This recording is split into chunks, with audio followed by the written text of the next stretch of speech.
명절이 다가오는데 자녀가 이번엔 못 가요라고 말하는 진짜 이유를 알려드릴게요. 이번 명절에 못 가요 이 한마디는 거절이 아니라 피로와 비용, 감정 소모를 줄이는 합의의 시작일 수 있습니다. 오늘은 부모와 자녀 모두가 편해지는 방문 기준 5가지를 정리합니다. 서울에 사는 김수진 씨는 올해 추석에 부산 친정에 가지 않기로 했습니다. 여보, 애가 차에서 또 토했어.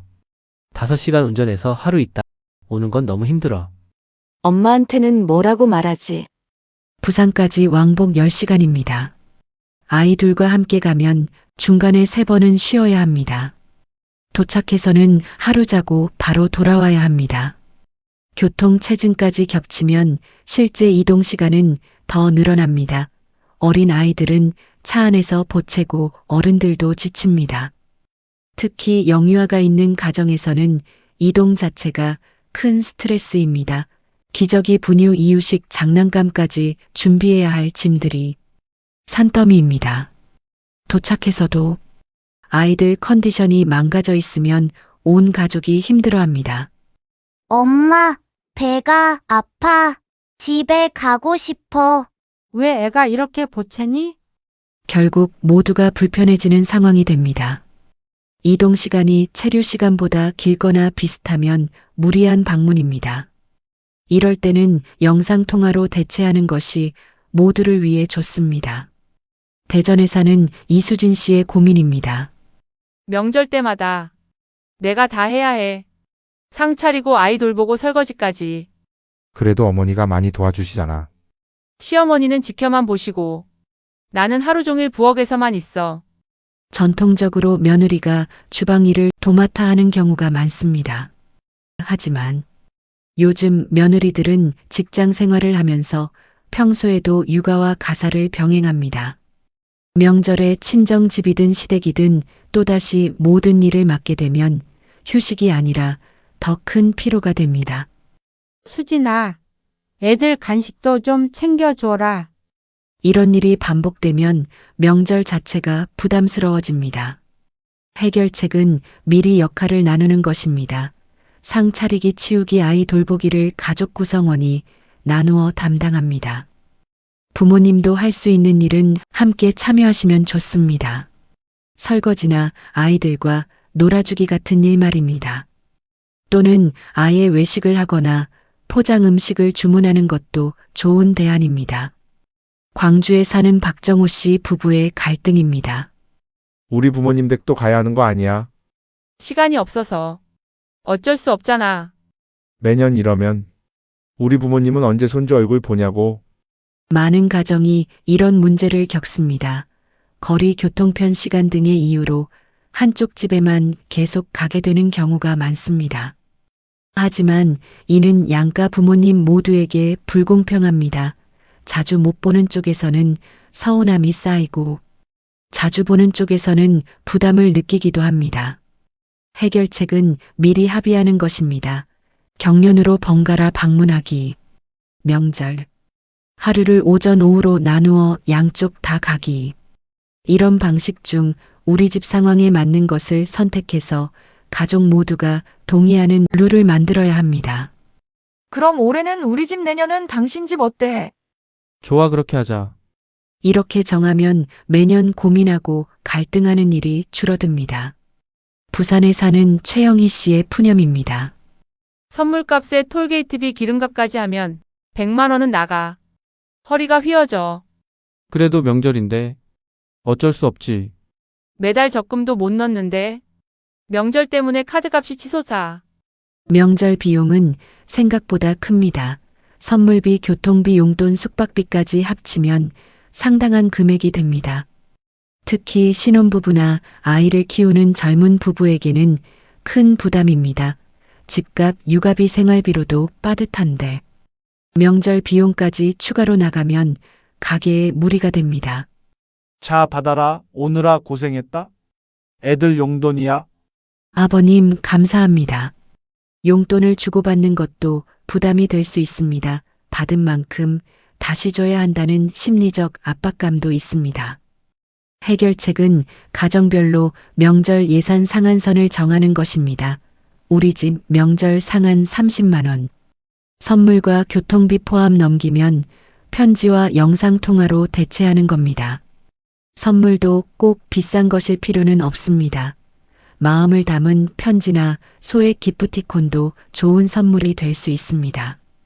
부모님들도 자녀들의 경제적 상황을 이해하고 부담을 주지 않으려는 배려가 필요합니다. 서울에 사는 김하나 씨의 상황입니다. 하나야, 살 좀 빼라. 결혼은 언제 할 거니? 엄마 그런 말 좀 하지 마세요. 아이는 언제 가질 거야? 나이가 몇인데?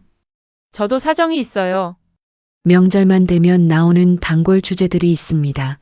체중, 외모, 결혼, 임신, 직장, 연봉, 정치 얘기까지. 이런 이야기들은 듣는 사람에게 스트레스를 줍니다.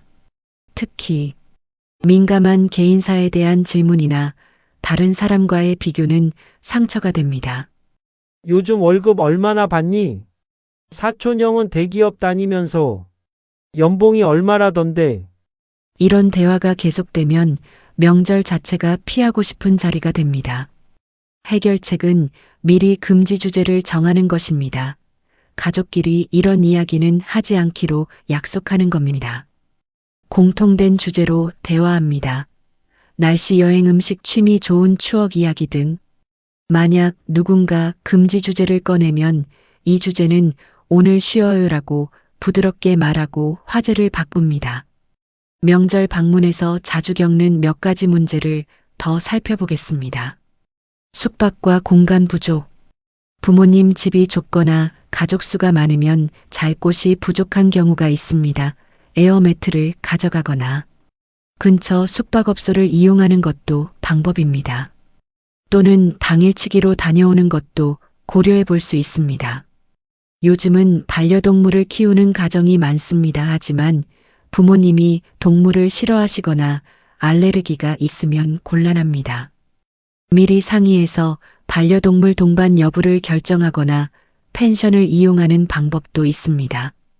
큰 집에서 친인척이 모두 모이는 경우 아이들이나 내성적인 사람에게는 부담이 될 수 있습니다.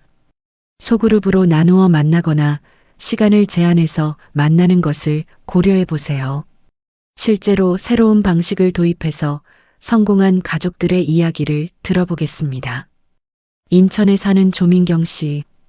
가족은 3시간 방문과 외식을 선택했습니다. 처음엔 아쉬웠는데 오히려 편하더라고요. 준비할 것도 없고 저희도 부담이 없어졌어요. 애들도 덜 피곤해하고요. 대구에 사는 이준호 씨 가족은 해마다 번갈아 가기와 대화루를 정했습니다. 해는 우리 집, 내년은 처가 이렇게 정해놓으니 갈등이 없어요. 그리고 가족들이 모이면 돈 이야기와 아이 계획 이야기는 안 하기로 했어요. 어르신들도 처음엔 서운해하셨는데 지금은 이해해 주세요. 이렇게 명확한 기준을 세우고 가족 모두가 동의하면 명절이 더 편안해집니다. 부모의 마음은 보고 싶다입니다. 자녀의 마음은 지치지 않고 뵙고 싶다입니다. 서로의 마음을 알고 나면 한 마음으로 모입니다. 가족 한 마음 프로토콜입니다. 한날에 2집을 방문하기엔 무리입니다. 1년에 2번 명절 중 한 곳씩만 방문하기로 해요. 상차림, 상 치우기, 아이 돌보기, 설거지 등을 분담하기로 해요. 명절 예산 상한선을 정하기로 해요. 가족들 모임에서는 금지 주제를 언급하지 않도록 해요. 부모님들께 귀가 시간을 사전에 말씀드리기로 해요. 이것들만 지켜진다면 명절의 무게가 확 줄어듭니다. 부모님들은 자녀들과 손주들을 보고 싶어 하십니다. 특히 멀리 살고 있다면 명절이 유일한 만남의 기회일 수도 있습니다. 하지만 요즘 젊은 세대의 현실적 어려움도 이해해 주실 필요가 있습니다. 경제적 부담, 육아, 스트레스, 직장 생활의 피로까지 겹치면 명절 방문 자체가 큰 부담이 될 수 있습니다. 서로의 상황을 이해하고 배려한다면 더 좋은 방법을 찾을 수 있을 것입니다. 전통적인 명절 방문 방식을 완전히 바꿔보는 것은 어떨까요? 예를 들어 부모님이 자녀들을 찾아가는 역방문을 해보거나 중간 지점에서 만나는 방법도 있습니다. 또는 명절 연휴를 이용해서 가족여행을 함께 가는 것도 좋은 추억이 될 수 있습니다. 중요한 것은 형식이 아니라 가족이 함께 시간을 보내고 서로를 생각하는 마음입니다.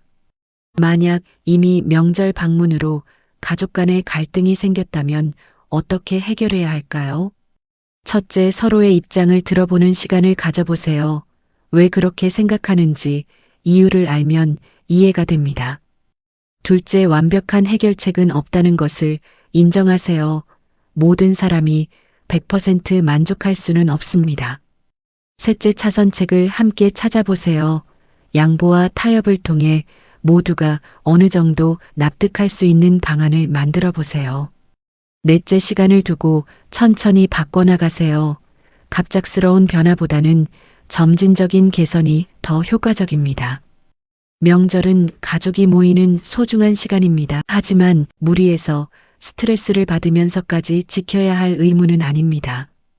가족 구성원 모두가 편안하고 행복한 명절을 보낼 수 있는 방법을 함께 찾아가는 것이 중요합니다. 전통도 소중하지만 시대에 맞게 변화하는 것도 필요합니다. 우리 가족만의 새로운 명절 문화를 만들어 보세요.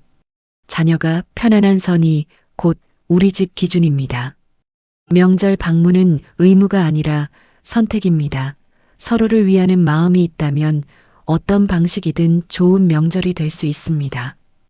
오늘의 한 줄 기준은 자녀가 편안한 선이 곧 우리 집 기준입니다. 도움이 되셨다면 구독과 좋아요 부탁드립니다. 명절 앞둔 부모님과 예비 사돈께 공유해 주세요. 댓글로 남겨주세요. 여러분 댁의 방문 기준은 무엇인가요? 새로운 명절 문화 아이디어가 있다면 경험을 들려주세요. 들으면서 기준을 만드는 기준 라디오였습니다. 고맙습니다.